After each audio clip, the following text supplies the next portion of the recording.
And I found for me that I need two things when I want to change and I want to recover from any state of being where I'm at to a state of where I want to go, which for me would be happily and usefully whole. I need a method and I need a power. The method is in the message of the 12 steps in the big book, and the power is in the application of those spiritual principles as a way of life.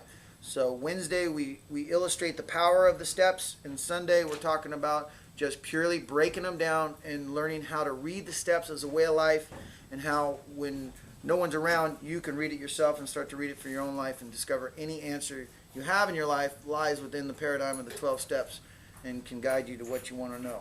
Which is really where, for me, it was a big deal. It's like, what is wrong? What do I do about what's wrong? And how does one truly manifest a change? And even in that idea, before I even get into the steps, I got to understand what it is that I'm up against, what it is I'm using these steps for, and how do I apply them or work them is a term that we hear.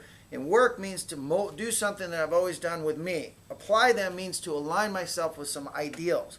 And that's the best I can do, is align myself with these principles. I cannot control them. I cannot manipulate them. They are what they are. It's like saying, I can align myself to mathematical principles, but I can't defy them. I can't manipulate them. 1 + 1 is 2. If I try and manipulate that concept, I become wrong. I can only align myself with that truth in terms of numerical or mathematical equations. If I don't align myself with those truths and I say they don't exist, it doesn't mean that those truths don't work for a lot of other people. They just don't work for me. So again, I have to remember, I don't own mathematical principles. I can align myself with the basis of mathematical principles to figure out mathematical equations. These are spiritual principles. I don't own them. What I can do is align myself with these spiritual principles to create the same equation that they're talking about in here, which is what I'm going for, to summarize it, is to enable me to become happily and usefully whole. The problem with me and that I'm discovering in my life is that I am the root of all my problems. So if I am the root of all my problems, I can't fix the problems that I created. And I had to learn that. That's a surrendering point. That's a realization point. If I created the problems, how can I uncreate them?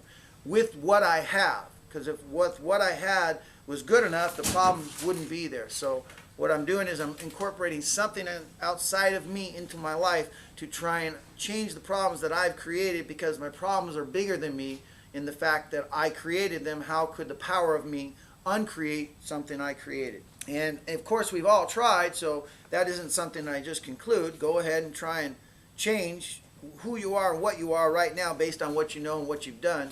And for me, I found out that I was just banging my head against the wall because I couldn't change. What I would get into at certain times would be compliance, good behavior. Situations in my life would humble me enough to start living according to some thoughts and ideas about what other people might be saying that I need to do, that I used to resist when I was strong. So I go through periods where I think I know, but I won't tell you I know, I just know. And then I go through periods where I'm hurting, I'm in pain, and so I realize I don't know. I'm trying to get help, but I built a character that says it does know and doesn't know how to ask. This is quite a dilemma that I'm trying to change. And in that context, this meeting is proposing to show the application of the 12 steps for anybody and everybody as a way of life. So if you're not being an alcoholic or a drug addict, the surrender point has to be within the asset of traumas and violent emotional twists, and the way that I think, feel, and act in the world I live in is not the ultimate way in which I want to live, and it's blocking me, so I want more. So there has to be a realization, a surrender, if you will, which is a byproduct of multiple realizations to build a new character, because in step 12 it says, having had a spiritual awakening. That means there's a psychic change. That's what I'm going into when I go to these 12 steps. I'm seeking a psychic change.